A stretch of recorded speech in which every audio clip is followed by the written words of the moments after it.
Hi, welcome back to the second season of Brave Podcast. I'm your host, Victoria Comstock-Kershaw, and today I'm joined by the artist, Anna Pakosz. How are you? Hey, so good. Super happy to meet you and be on this podcast in this beautiful room. Yeah, no, I'm very excited. We ran into some technical difficulties earlier, and we've been moved to a very, very nice room indeed.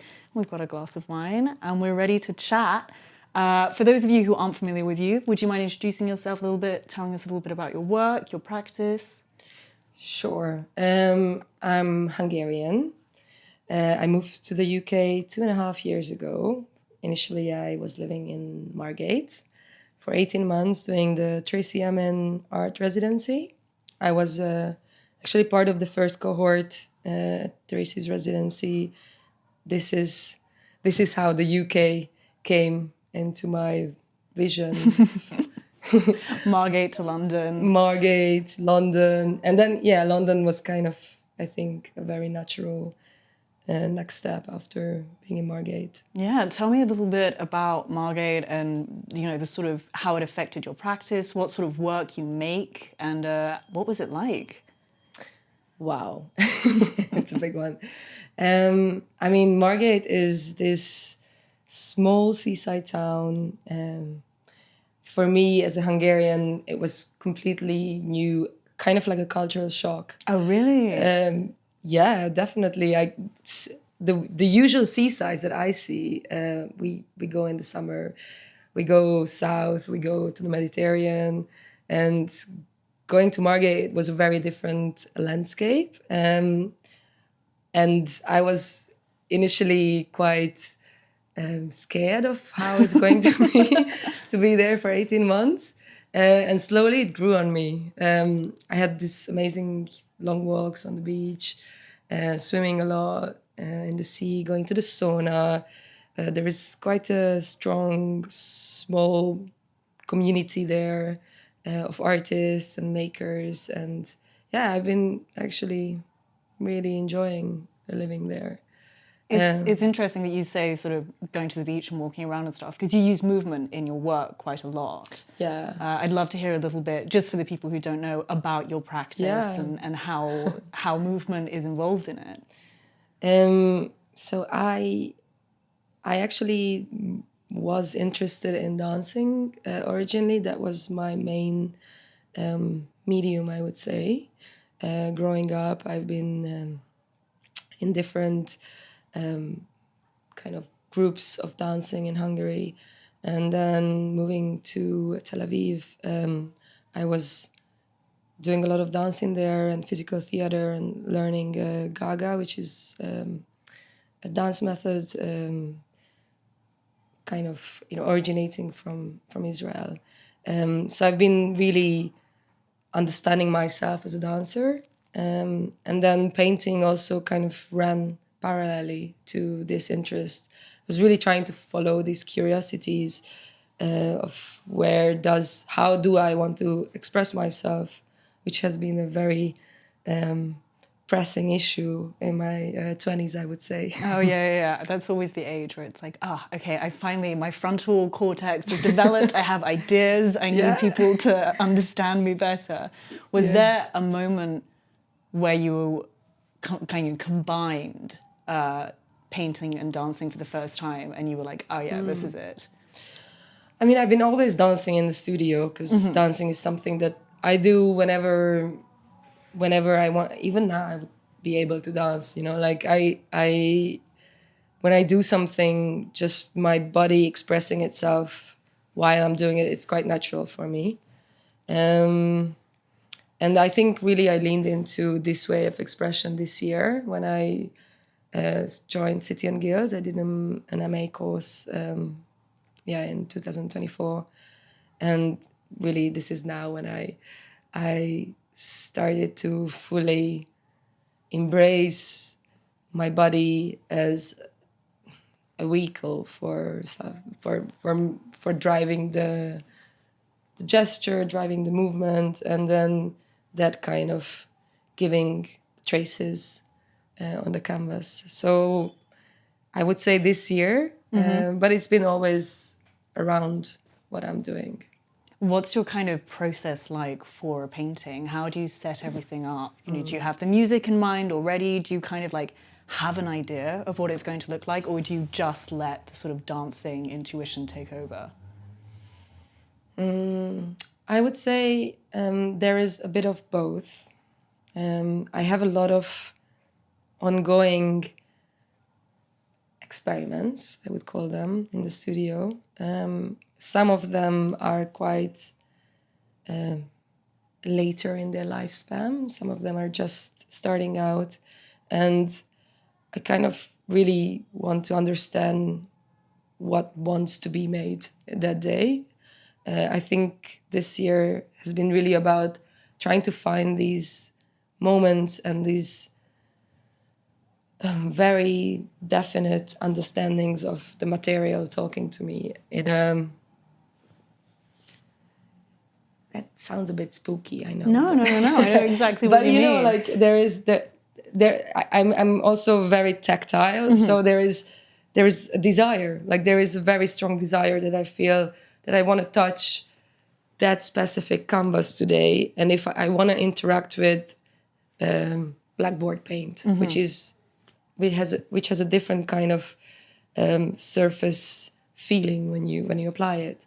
So I do listen to desire, which my body signals to me, and I kind of make decisions out of this place. Sometimes when I'm too scattered or too anxious, obviously these signs completely blend. So sometimes I don't feel them. Yeah. And then, there are days when I'm just quite unable to make any decisions that feel aligned.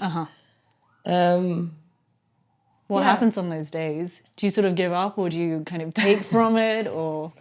I try to learn from them. I sometimes get really paralyzed, which I think is okay. I'm trying to allow for that. I mean, speaking of materials, so was it blackboard paint you were working with? Yeah. And your latest show at Harrico is about rust, if I'm correct. Yeah. Tell me a little bit about rust. I'm really interested in that idea of like using decay to create something new. Yeah, I am too. Yeah, I'm quite actually excited about it. It's really been a year of experimenting and understanding mark making. Like what is a painting, and in what ways can I approach making? And of course, because sort of the figurative way of expressing myself started to be less interesting, there was starting to be a more material-led approach that came into vision, and I started to follow that kind of approach. And really it's been a quest of like, what are the ways that I can make a mark with? And, like starting from very 20th century artists like Pollock and like Schnabel as well, Julia Schnabel. Just like which ways do people make paintings? Like what kind of material they use, what kind of mediums they apply, and what kind of methods are there. And just rust was something that was around me. And at university, there is a metal workshop, and there was a lot of scraps that they left on the courtyard. And I was like, okay, let me take I can do something with this. I'm like, okay, at least it has a nice shape. Like, maybe can I rust this piece? And I think accidentally I left something out in the school courtyard, which I took over completely and used it in my studio. And it was stained by rust. And I started to explore, how is it if I induce these processes? Like, what if instead of just accidentally meeting with rust, if I had like a rusted mesh or a rusted object to leave a mark on the material, like that's quite interesting, and it definitely is something that is out of my hands, something that is more alchemical, and something that is slower. It has a different rhythm. So I think it was really about understanding that I want more than just gesture on my paintings. I like the fact that you use the term alchemical, because it, like you say, it sort of implies you have a lot less control over what happens. It's much more sort of left up to the elements and chemicals. Do you kind of embrace that, or do you try to sort of force the rust to do something? Or is the kind of randomness? It really depends on which mood I am in. Sometimes I really trust the rust. And it's a lot about trusting, you know. Yeah, of course. You leave out these materials just out on the sun. Also, sun is quite an interesting factor, which can alter the states of the works, and rain, of course, and I even had mold on some of the paintings. Oh, excellent. Oh, that's good. There's literal living stuff on the work. Oh my God, so many bugs. That's great. They've made a home there. That's so good. Yeah, and then, you know, like I try to follow it. The whole process really came out of outsourcing some of the process. Because I think I understood that just me in front of a white canvas, I'm too anxious. There's a lot of anxiety there to always start from ground zero and invent your best works. I always like to meet with someone or something that is already happening, you know, like kind of join a conversation rather than start up my own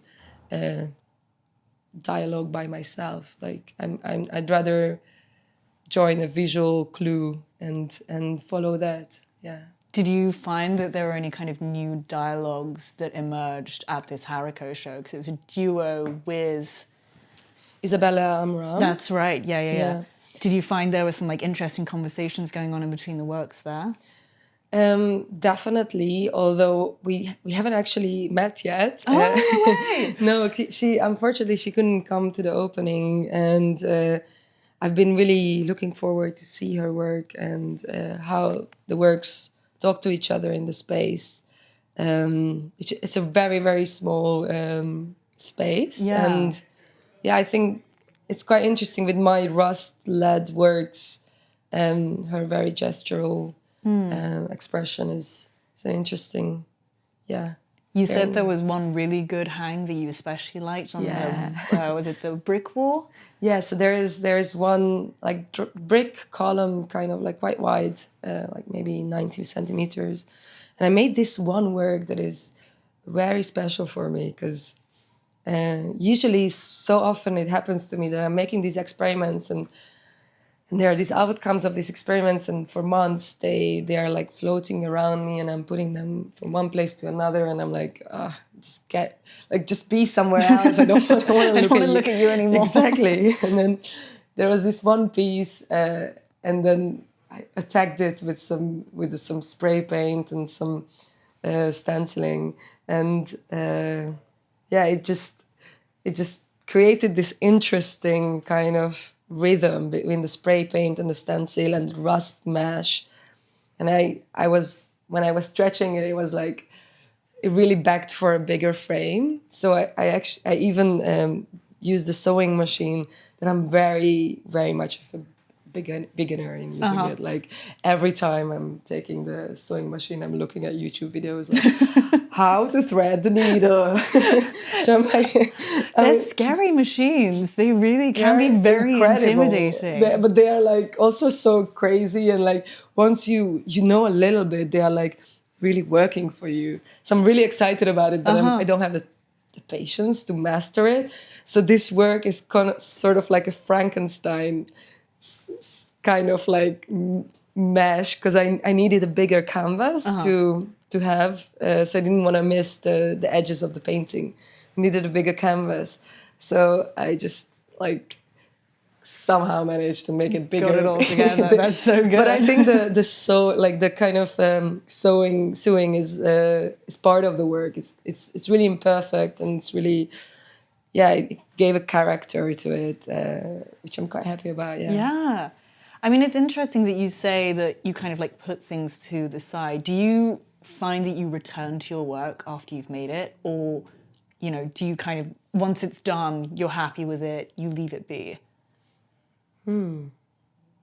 Some works I really know that like it's there, and I look at it for a while for my own pleasure, like, oh, oh, that was a great moment. I'm so good. I Oh my made God, that. like, just give me confidence.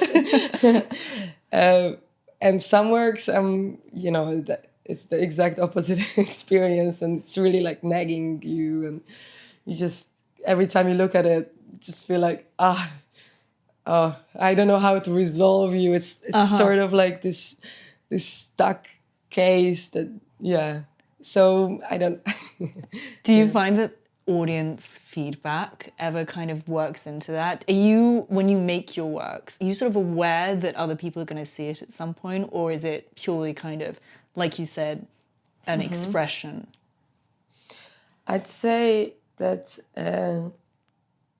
I've been in the residency and in school for the last 2.5 years, and there was a lot of eyes looking at my work and a lot of discussion about the work, and so I'm very used to getting feedback, which is now going to be quite interesting because even though I share my studio with 3 friends from school, I don't think we're gonna go around and say like, let's do a quid group today. Like, I think it's gonna be like kind of a natural thing, like, what do you think? But I'm also sort of like interested in how is it not to constantly discuss the work or have a feedback on it, like where does it take me, like is it a more easy experience, or does it add to the kind of anxiety of making? Yeah, I mean, you've been out of that kind of ecosystem for a while now. How is it different? Like, do you feel like you've been prepared for the realities of kind of being an artist? I mean, I think for me specifically, I moved to London to do this course. So for me, I think it's added to being in a new city and like trying to find my foot here, and in the same time being out of this system where there is constant like feedback and some sort of a structure that is very helpful, even though you're all the time rebelling against it. It gives something to push. Yeah, at least there's something to rebel against. Yeah, exactly. There is some kind of freedom some kind of structure to be free from. Now there is a lot of freedom, and yeah, I'm not gonna lie. It's not the most easy flowing experience. Yeah.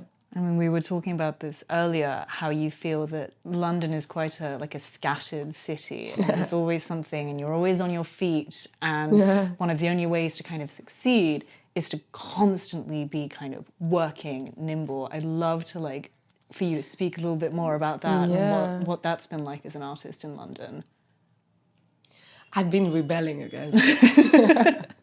even we had to write a thesis, and I've been writing my thesis on the Northern Line because I took the Northern Line. Yeah, I took the Northern Line to school every day, and I resisted sitting down and spending more time on it.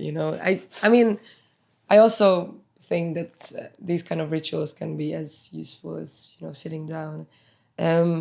So I've been writing a lot about going into the studio and like looking around me, and there's all these people with an ambition, and everybody's going somewhere, and like being an artist is where my artistic aspiration are sprouting from. It's really not this kind of like wanting to be somewhere, or like looking at it as a career, or like really going into the commercial side of it. Of course, it has to, and because I'm doing this full time, it's it's a necessity because I'm living from this. But I've been really craving these moments of stillness. And funnily enough, my phone doesn't work on the Northern Line. It works on some other lines, but not on the Northern Line. And those were like 25 minutes of complete silence and going into myself and just, you know, like writing about my experience of living in London and being part of an amazing art crowd. And yeah, I genuinely feel very, very lucky to live here and to be supported on my way to become an artist. And slowly understanding myself in this city. But it's not, yeah, like you say, it's not easy because you don't get a lot of time to just be introspective, sit down, relax. And I think especially, and this is something else we were talking about, like you say, you have to be self-reliant and self-resourceful, which I think is not something that is like necessarily taught particularly well in art schools. It's like how to interact with the larger ecosystem and how to kind of push yourself to be a part of this crowd. I was wondering if you might have like any advice for artists that are sort of... Wow. I'm very much, you know, in the beginning of my journey, so I wouldn't want to preach to anyone about what to do. But I'm definitely using all my life experience to tackle the challenges of what's happening to me day to day. And this is like, I have lived in a few different countries and I have worked in a few different jobs, and really I didn't settle on making art until quite late in my life. So I have been a lot in the not knowing and in limbo states, which gave me some life experience that I can maybe use in times of like when life gets a bit too much, or when there is a lot of expectations and you don't really find the flow and you're kind of lost in what's the expectation of myself and the world of me. And, you know, it can be a lot. So I'm trying to use every resource that I'm having. And also I just signed up for a 10-day long silent retreat. Oh, wow. Tell me more about that. It's Vipassana meditation, completely silent for 10 days. I've done it once. It's a very grounding experience. That's what I can do. I can tell you about it. The last time you did it, did you find that it affected the sort of art you were making immediately afterwards? Or is it more of a kind of long term? Definitely. This is, I did it just before applying to Tracey's residency. So I kind of think, when I was living in Hungary, I had this very strong desire to be somewhere where I can be inspired and progress. And then I did this 10-day long silence, and then I applied to the residency. So I kind of think that one thing led to another. And in terms of art, I think it was more a long-term benefit. It wasn't like an immediate inspiration, more just... So there's that element of introspection, but also we were talking, I mean, it's freeze in, less than 24 hours. And we were talking about going and looking at art. You do look at the kind of broader sort of zeitgeist and try to place yourself in it, right? Like is it mostly just to like look for inspiration? No, I'm definitely looking to where I see myself and which are the voices that I feel most aligned with, and like really which crowd would I join if I would be invited to.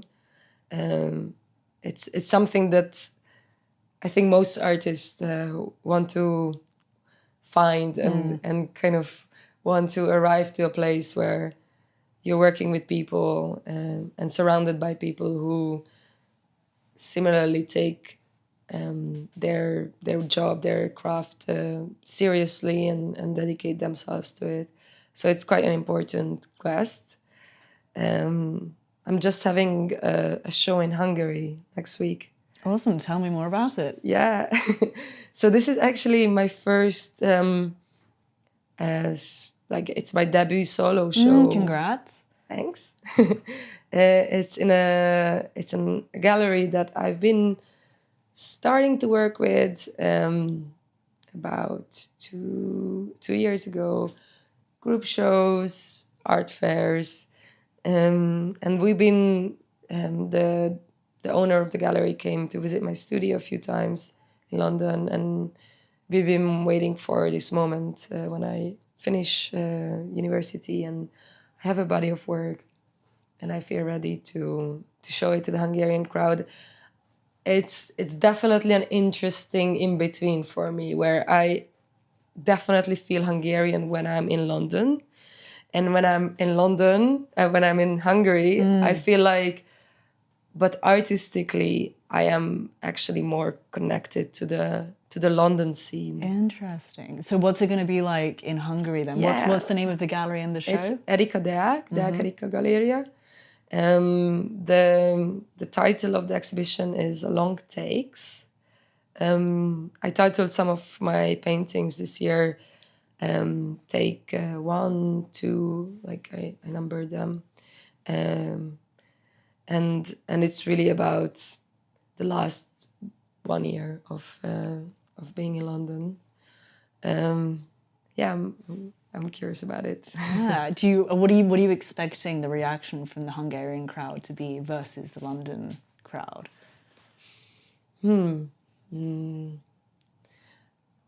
That's a good question. I don't know what I'm expecting. I'm hopeful. I think it's not a very easy situation when you're educated somewhere else and you're going back to your home country, and you're kind of bringing in this new language or this new kind of understanding to a crowd that's like Hungary has an art scene, but it's not like large. It's not anything like London. So there is definitely there is a scene, and there are people who are more connected to the scene, and I'm definitely an outsider, I would say, even though I'm sort of starting to be having a name in that scene. I'm someone to be seen for the first time in person for most people. I'm very curious what's going to be the reaction. I had a really good time in City and Guilds, and like really amazing tutoring and understandings and discussions about the work. And I just really hope that the Hungarian scene will respond in the same fashion of curiosity, honestly. Yeah. Oh, well, I'm sure they will. Yeah. So apart from your show going back to Hungary, what upcoming projects do you have? I have a few group shows next year, early next year. I'm definitely interested in doing a residency somewhere,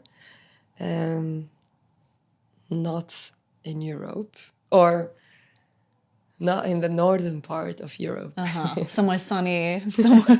Yeah, I just want to be outside and like just feel hot again. I didn't have a summer at school throughout the summer, so I just really want to make belated summer. No, especially now it's getting so cold. I relate to that a lot. Exactly. I want to go somewhere and make and kind of let that place to inform what I'm making, and just walk around in different environments. Also, I just moved into a new studio, and I've been very, very slow in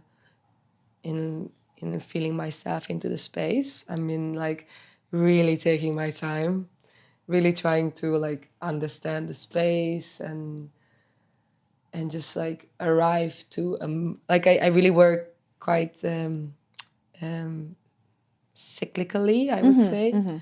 So I had a very productive few months from the beginning of the year up to July, and now I'm just mostly, doing live as well. Doing live, reconnecting with friends, trying to like find myself in this new space, going to Freeze, opening my show, running a half marathon. Oh yeah, of course. Congratulations to that. Best of luck. I still have to run it, but yeah, I'm going to Lisbon in 2 weeks to run. I've been preparing for that a bit, and yeah, just like doing a bit of lifing. Yeah. Not arting. Outside of the ecosystem. Yeah, I think I need that. Yeah, definitely. That's amazing. Well, I really can't wait to see what you do next. Thank you so much for chatting with me. Thank you. Can you just give us just the information about Hariko, how long it's on? Yeah, sure. The Hariko show is on until the 1st of November. And then I have a group show at Carl Friedman Gallery in Margate in January. Gorgeous. Yes. So busy. Yes. Fantastic. Well, thank you so much for chatting to me. Thank you. I really can't wait to see more of your work. Thank you for tuning in. My name is Victoria Comstock-Kershaw, and this has been Brave Podcast. Thank you.